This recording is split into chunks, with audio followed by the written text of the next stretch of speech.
धरती टीवी जे लाइ हिकु ॿियो एज़ाज़। यूट्यूब ते 1 लख खां वधीक सब्सक्राइबर्स थी विया।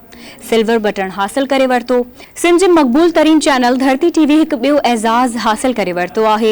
हिन चैनल पंहिंजे शानदार प्रोग्रामनि लाफ्टर हाउस, कमधारगिरी, फन कॉल, सुबुह जी सुरहाण, नाइट लाइफ समेत ॿिनि प्रोग्रामनि जे अवाम में बेपनाह साराह ऐं मक़बूलियत जे करे यूट्यूब जे 1 लख खां वधीक सब्सक्राइबर्स थी विया आहिनि, जंहिं ते यूट्यूब तरफ़ां धरती टीवी खे सिल्वर बटन ॾिनो वियो आहे।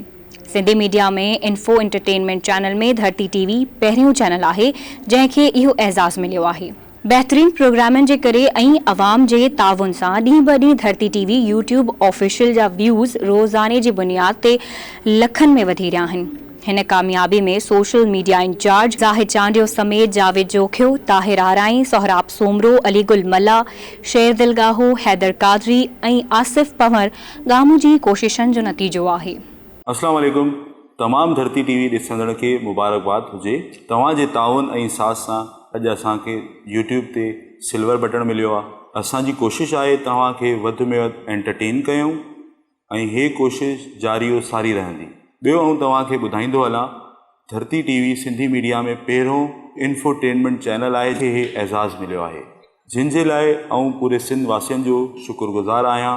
ऐं जिथे जिथे सिंधी रहनि पिया, जो ॾिसनि पिया असांखे, सऊदी अरब, दुबई, हर जाइ ते, मां हुननि सभिनी जो शुक्रगुज़ार आहियां।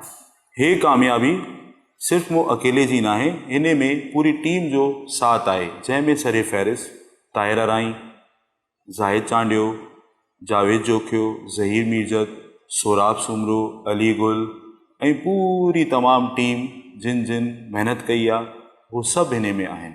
त पोइ ॾिसंदा रहो धरती टीवी।